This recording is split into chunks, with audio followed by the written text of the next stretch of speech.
Assalamualaikum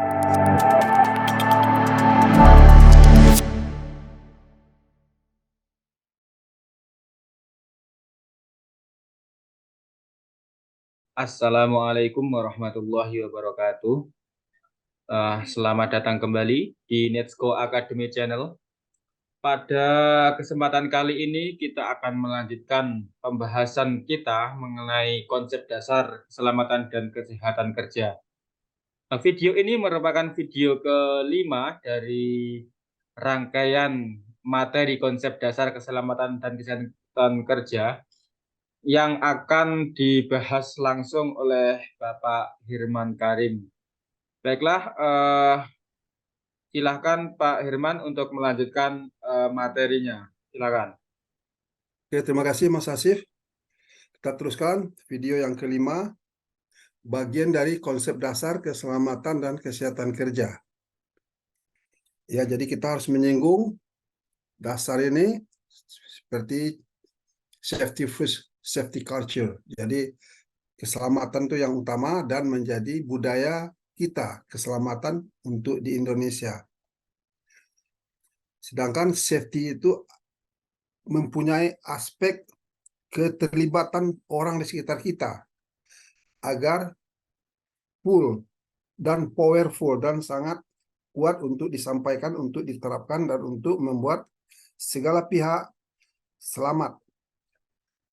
Dan harus terbentuk teamwork, kerjasama, karena tanpa kerjasama, tanpa komunikasi yang searah, maka kita bisa saja gagal dalam masalah keselamatan. Begitulah basic konsep safety program. Jadi seperti ini ditampilkan 20 item materi yang akan dibahas untuk ahli K3 umum. Ya, ahli K3 umum, dan ini adalah materi yang ketiga, konsep dasar K3. Sedangkan kebijakan K3 kita sudah bahas di video yang sebelumnya, dan Undang-Undang 1970 kita juga sudah kupas secara komprehensif, luas, dan mudah dipahami. Kita harus mengacu ya sebagai referensi, yaitu data-data ya, data yang di sini direkam dari 2019 sampai 2021, yaitu kasus kecelakaan dengan jumlah yang sangat fantastis besar dan menaik terus ya, menaik terus sampai di 2021 dengan totalnya ya, yaitu 210.789 di tahun 2019, naik di 2020 menjadi 221.740. Pada tahun 2021 juga naik lagi. Ya, ini ada yang masalah ya, tapi kita sulit karena orang-orang yang terkait ya di sini ini pemerintahan, direktur perusahaan, para manajer, supervisor, dan karyawan tidak terlalu memahami penerapan undang-undang dan peraturan K3. Ini mengenai data-data sangat menarik.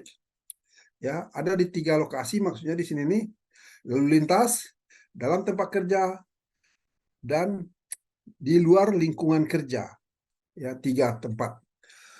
Dan kalau di tempat kerja sepertinya sudah ada jelas siapa yang bertanggung jawab di perusahaan ya kalau di tempat kerja, atau di luar lingkungan kerja mungkin masih harus terlibat orang lain.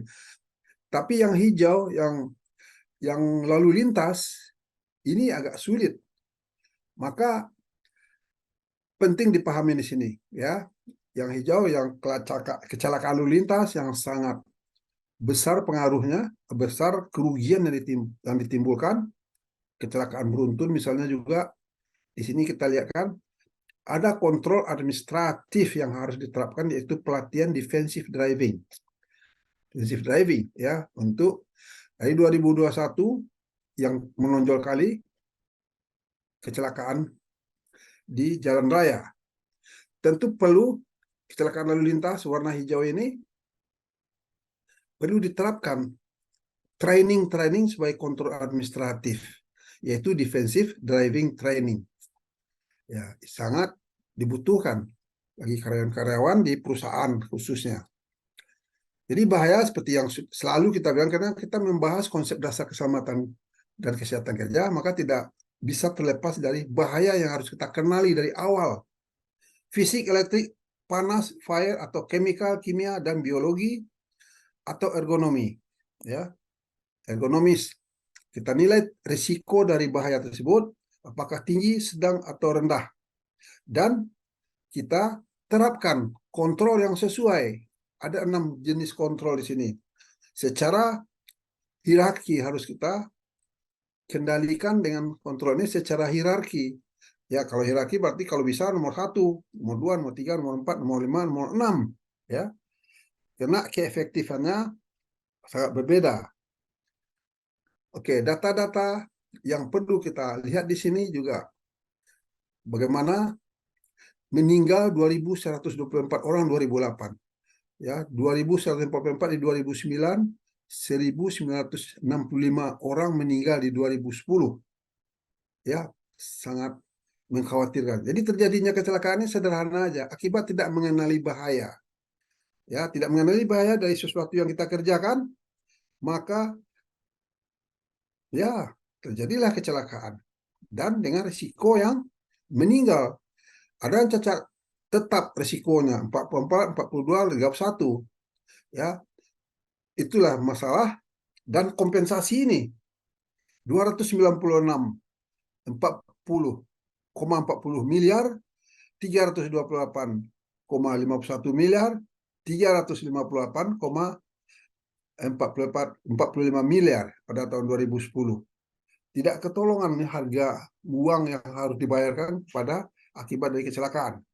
Ya, jadi background harus kita pahamin agar kita bersemangat untuk mengenali bahaya. Karena tidak mengenali bahaya, ya, don't push your luck too far. Ya, jangan terlalu ya. Jadi kecelakaan sebenarnya dilaporkan di sini juga sangat besar di dunia, ya. 120 juta pekerja di planet bumi ini menderita penyakit akibat kerja. Sementara itu jumlah kecelakaan kerja, meninggal dan cedera berat ditetapkan sekitar 270 juta. Ini penduduk Indonesia ini 270 juta ini. Ya, dalam 1 tahun meninggal. Kalau terjadi di Indonesia berarti tidak ada lagi orang Indonesia. Dalam 1 tahun, bayangkan aja. Jadi jangan berharap nasib baik terus untuk selamat. Karena itu kadang-kadang seperti mengandalkan nasib baik terus, tidak diperhitungkan. Itu kesalahan dari kebanyakan orang-orang kita. Jadi don't push your luck too far to be safe. Jadi untuk selamat jangan mengharapkan nasib baik aja terus. Ini dari pengalaman yang saya pahamin, ya. Jadi proses dari suatu pekerjaan perlu dibahas terus. Misalnya SOP kegiatan, ya, ada proses SOP di sana, standar operating procedure. Dan di sana juga ada kemungkinan job safety analysis, analisa terhadap keselamatan pekerjaan. Setelah itu ada permit to work dan izin kerja khusus yang harus kita bahas dalam basic concept safety program. Ya, jadi mengenali bahaya, suatu menilai tingkat risiko bahaya tersebut dan menerapkan kontrol, hierarki. Ya, jadi bahaya ini ada 6. Kita sudah sering bahas ini.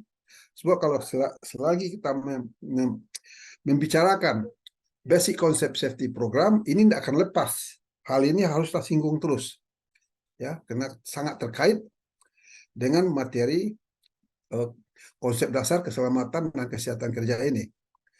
Ya, oke, aturan sebagai fungsi kontrol terhadap risiko bahaya, ya, dan termasuk di sini nih kontrol administratif istilahnya, ya, sesuatu yang sifatnya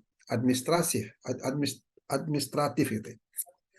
Jadi dibahas karena risikometrik ini gunanya untuk menilai tingkat risiko yang ditetapkan oleh P2K3. Ini P2K3 juga kita akan bahas secara khusus di video nanti berikutnya, ya. Soal diperkirakan untuk ahli K3 umum ini kita akan membahas dalam bentuk video sekitar hampir 100 mungkin, ya, 100 kali video. Yang ini video yang kelima. Oke, ini gunanya risk matrix ini untuk mengetahui tingkat risiko dari bahaya. Ya, so kalau udah tahu tingkat risikonya maka kita sudah jelas harus menerapkan kontrol agar kecelakaan tidak terjadi atau kecelakaan bisa menimbulkan kerugian yang ringan, yang kecil. Dalam khusus untuk ini nih, konsep dasar keselamatan kerja kita akan membahas yaitu confined space. Ya, di confined space itu apa bahaya yang harus kita kenali di sana itu adalah gas beracun.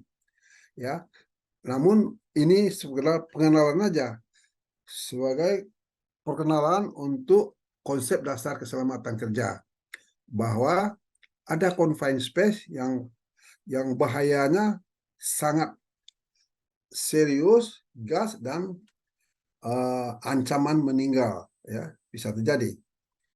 Jadi confined space ini adalah bentuk sertifikat, dibikin sertifikatnya dengan penjelasan di sini ya, dan digunakan untuk satu shift cuma ya, untuk satu shift karena tidak boleh campur aduk shift yang menggunakan ini. Jadi di sini spesifikasi dari pekerjaannya apa, lokasinya apa, alasan untuk masuk confined space itu apa, harus dijelaskan. Suatu confined space detail, maksudnya misalnya ruangan confined space itu berapa ukurannya, gas apa yang kira-kira ada di sana, dan bekas dipakai untuk apa confined space itu. Misalnya tangki-tangki besar ya, tangki-tangki besar yang perlu dibersihkan atau yang perlu diperbaiki kebocoran di dalamnya, dan dia bekas tangki tersebut bekas bahan bakar, bayangkan aja bahayanya itu. Ya, tentu ada prosedur untuk membersihkan udara itu dari gas-gas yang beracun dan mudah meledak. Ini jelaskan alasan untuk masuk ke ruangan tersebut, suatu dikasih nomor permit to work-nya, ya, izin kerjanya, suatu isolasi apa bentuknya. Isolasi ini sudah bagian dari kontrol ya, semua kontrol kita sudah bahas, termasuk kontrol yang nomor 3 atau nomor 2 ya, setelah eliminasi ya, isolasi. Jadi di sini ada pernyataan ya menjelaskan permasalahan pengetesan gas oleh ini HSE yang incas, yang bertanggung jawab ya, orang safety yang bertanggung jawab dalam hal ini. Tentu orang sudah berpengalaman dan berpendidikan dan sudah melakukan pelatihan confined space. Itu kalau ada spesial kondisi juga harus ditulis di sini lengkap ya, nama dan tanda tangan dan sampai tanggal dan jamnya berlakunya ini. Ini contoh izin kerja confined space, karena pelatihan confined space khusus ya, khusus nggak bisa dibahas dalam waktu dekat. Ini semua pengenalan aja karena ini bagian dari konsep dasar keselamatan kerja. Berikut ini atmospheric test ya. Jadi tes udara di dalam confined space ini dilaporkan dalam bentuk apa saja yang ditemukan ya, hasil tes ya, inisialnya misalnya tanggal, waktunya, oksigennya berapa, kandungan oksigen di sini dijelaskan, suatu berapa persentase dari LEL-nya yaitu adalah level explosive limit, lower explosive limitnya berapa, suatu volume persentase apa di dalam ini oksigen ya, di dalam udara berapa, suatu H2S ini gas yang sangat beracun ya, berapa ppm di sini ya, normalnya bagaimana. Jadi ditandatanganin, jadi tanggung jawab orang yang bertanggung jawab ini membuat tanda tangan di sini karena ini sudah serius ini ya, tidak bisa dia hanya tulis-tulis begitu aja tanpa dia mengetahui secara detail. Selanjutnya ini adalah pengetesan pengetesan terusnya dalam confined space harus diulang tesnya dengan waktu-waktu itu. Jadi ada prosedur khusus ya, pelatihan untuk confined space ini bukan sebentar, jadwal pelatihannya juga ada, biasanya itu nggak bisa online tapi offline ya, di tempat khusus. Kalau di Balikpapan ada spesial dibikinkan tempat lokasinya untuk pelatihan confined space dan menggunakan alat macam-macam alat untuk pernapasan masuk ke ruangan-ruangan yang berbahaya. Oke, jadi prosedurnya tidak sederhana. Yang penting dipahamin karena ini adalah hal yang mesti dipahamin bagi orang yang harus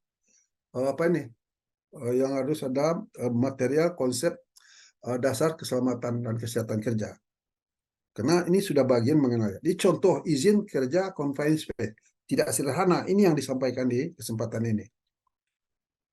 So, ini contoh kondisi untuk entry. Berarti ini sudah bisa masuk di confined space tersebut setelah melalui ya pengetesan-pengetesan selanjutnya ini, dan maka sekarang sudah dibolehkan untuk masuk ke dalam confined space. Ya, dalam seksi 1 di sini ya, providing precaution note below sudah dipenuhin. Jadi peringatan keselamatan yang seperti di bawah ini sudah dilaksanakan. Misalnya natural ventilation sudah, forced ventilation sudah, X-proof equipment sudah, ya berarti sudah memenuhi syarat, ya sudah authorized. Tentu ada peralatan-peralatan juga sifatnya itu spark proof tools, yaitu tidak bisa membuat ledakan percikan api, alat-alat yang dipakai. Sudah tuh safety harness-nya sudah lengkap juga, continuous gas monitoring-nya sudah dibuatkan, pengetesan gas secara terus-menerus, ya. Suatu ada safety standby man-nya, ada orang safety yang standby di luar, yang berpengalaman, ahli dalam soal emergency, yang sudah siap dia di luar standby man ini. Suatu ada BR airline required mungkin, yaitu breathing apparatus, ya breathing apparatus juga ini bagaimana pernapasan secara darurat dipakai dengan tabung SCBA atau self-contained breathing apparatus system. Apakah breathing apparatus airline not required atau apa gitu untuk memastikan. Jadi yang 9 yang ini untuk membuktikan sudah terpenuhi semuanya hal-hal sebagai syarat untuk bisa melanjutkan pekerjaan di confined space. Suatu ada komen yang harus dibikin di sini, komen ya, suatu tanda tangan di sini, ini tidak sembarangan tanda tangan ini, ya. Suatu ini penugasan dan tanggal dan waktu. Inilah yang dimaksud dengan confined space, harus diketahui bagi orang yang membahas atau yang mengikuti atau yang ingin memahami konsep dasar keselamatan dan kesehatan kerja, ya. Jadi tidak sembarangan. Ini contoh izin kerja confined space. Izin kerja dan jenisnya juga banyak, ya. Permit to work ada izinnya, ada critical work permit. Kalau jadi confined space itu salah satu ya yang dibutuhkan izin kerja. Ada permit to work yang dibutuhkan untuk critical work permit yang kritis sifat kerjaannya. Suatu izin kerja panas, ya panas. Suatu ada izin kerja untuk yang dingin, ya misalnya di dalam freezer atau di dalam tempat-tempat dingin ada melakukan pekerjaan, maka harus ada permit to work-nya. Ya, suatu confined space work permit seperti yang kita barusan bahas tadi. Ini bentuk confined space entry sertifikat, ya sebagai contoh saja, ya bagaimana di sini ada apa namanya nih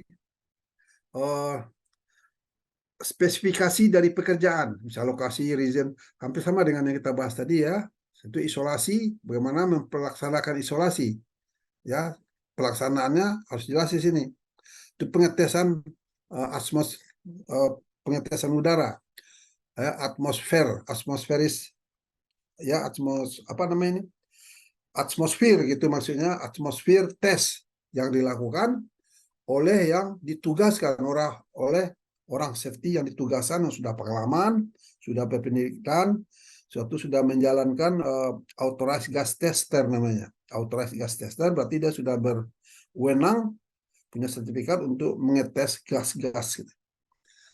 Ini selanjutnya dari format tadi, pertanggung jawabnya dan tuh laporan-laporan hasil yang dilaporkan, yang diterimui, misalnya oksigen berapa persen, ya ini bahan yang meledak itu ada lower explosive limit, suatu ada upper explosive limit, berapa persen di sini dari lower explosive limit, volume air udaranya suatu HS H2S ppm ini sama dengan yang kita bahas tadi, ya untuk mengatakan keseriusan, untuk menyampaikan keseriusan confined space, dan harus dikuasai atau diketahui ya minimal oleh orang yang safety minded profesional sebagai konsep dasar keselamatan dan kesehatan kerja.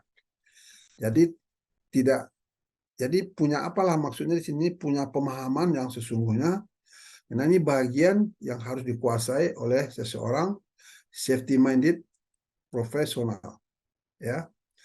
Pekerjaan umum yang harus dikendalikan oleh sistem permit to work ini bentuknya. Yang pertama, ya, pengelasan, pembakaran, penggilingan dan penanganan bahan peledak dan lain. Misalnya semua pekerjaan yang dapat menimbulkan kebakaran, ya, diperkirakan akan timbul kebakaran. Ada bahaya kebakaran yang kita harus kenali. Yang kedua, pengaliran air bertekanan tinggi, pengedaran, pengecetan, penyemprotan pasir. Penyemprotan pasir ini maksudnya ini adalah sandblasting, ya kalau bahasa Inggrisnya, yaitu sebelum dicat konstruksi bangunan, sebelum dicat dia tuh harus di blasting dulu, sandblasting, untuk membuang karatnya. Sudah itu baru dilakukan coating lapisan pertama, sudah itu harus pengecatan. Maka ini harus pakai permit to work juga. Yang ketiga, pekerjaan yang melanggar saluran berpotensi mengandung tekanan sisa atau cairan yang mudah terbakar. Yang keempat, bekerja pada ketinggian di mana tidak ada pagar pembatas, ya, yang bakal dibutuhkan di sini. Yang kelima, bentuknya melepaskan sistem keamanan pelindung mesin dari lain, maka perlu juga permit to work atau izin kerja berbahaya. Yang keenam, pekerjaan sampingan di luar barge atau ponton, kalau jatuhnya ke laut gitu, maka harus diberikan izin kerja berbahaya juga. Yang ketujuh, operasi pengangkatan lepas pantai dan mobilisasi. Ya, pengangkatan itu misalnya menggunakan lifting crane, ya, di laut itu sangat butuh dan pelatihan khusus juga mengenai pelaksanaan kerja itu. Ya, itu sudah bagian dari konsep dasar keselamatan kerja yang harus dikuasai. Yang kedelapan, menggunakan bahan radioaktif, ya, karena ada bahayanya, maka harus ada izin kerjanya, izin kerja berbahaya. Yang kesembilan, memasuki ruang terbatas atau di tempat yang suasananya mencurigakan. Ya, jadi bisa termasuk ruangan terbatas juga, ya. Ya, kalau mencurigakan gitu, maka harus ada izin kerja. Bekerja pada ketinggian di mana tidak ada pagar pembatas, ya. Mungkin ini 2 kali ini kelihatannya. Oke. Berarti dia 10 aja sebenarnya ini. Mengisolasi mesin listrik atau mekanik untuk memungkinkan pemeliharaan atau perbaikan. Oke, itu maka bentuk contoh kerja dingin, ya, formatnya. Ini contoh kerja kritis yang harus dimiliki dan harus diketahui oleh orang-orang yang ingin memahami bagaimana konsep dasar keselamatan dan kesehatan kerja ini yang sebenarnya gitu, ya. Ini putusan Menteri Perhubungan ini mengenai kendaraan, ya. Jadi di sini nih kita kembali lagi bahwa kenali bahaya melalui undang-undang dan peraturan K3. Ya. Itu sangat masuk akal, ya. Kita harus mengenali bahaya dengan melihat peraturan dan undang-undang K3. Macam sana ini kecelakaan lalu lintas, ya.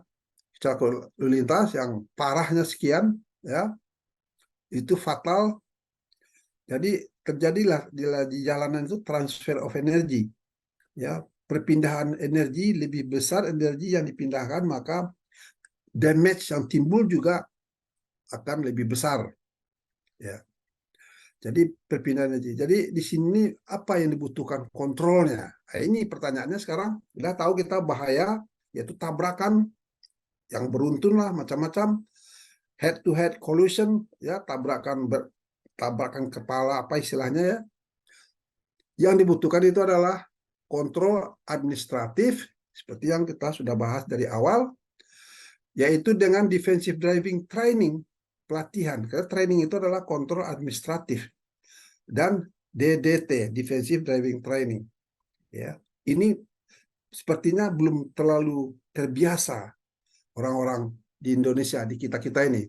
Maka di sini juga sebagai bahan penting dalam konsep dasar keselamatan kerja, kita harus pastikan orang mengerti bagaimana menjaga jarak mobil dengan kecepatan 100 km per jam di jalan tol, jaga jarak berapa, jaga jarak. Jadi menjaga jarak ini bukan pakai meter, tapi harus pakai waktu, pakai detik. taruh di sini nih, taruh jarak kita tuh sekitar 4 detik ya dengan mobil di depan. Kita patok misalnya dengan kecepatan kita 80 km per jam ya. Jarak kita 4 detik. Berarti 4 detik yang kita gunakan dalam proses pengereman apabila mobil yang di depan ini terhenti tiba-tiba kena kecelakaan. Butuh waktu minimal ya di sini 4 detik, sebenarnya bisa juga 3 detik. Ya. Jadi kuasa sudut bidang pandang dalam membawa mobil ya, ini yang kita dapatkan dari pelatihan DDT. Bagaimana cara menghitungnya? Ya, jaga kecepatan mobil patokan. Setelah itu mulai menghitung. Ya, setelah tahu kita mobil depan, pantatnya meninggalkan stationary post misalnya tiang, maka kita mulai misalnya 1.000, 1 and 1,000, 2 and 1,000, 3 and 1,000, 4 and 1,000.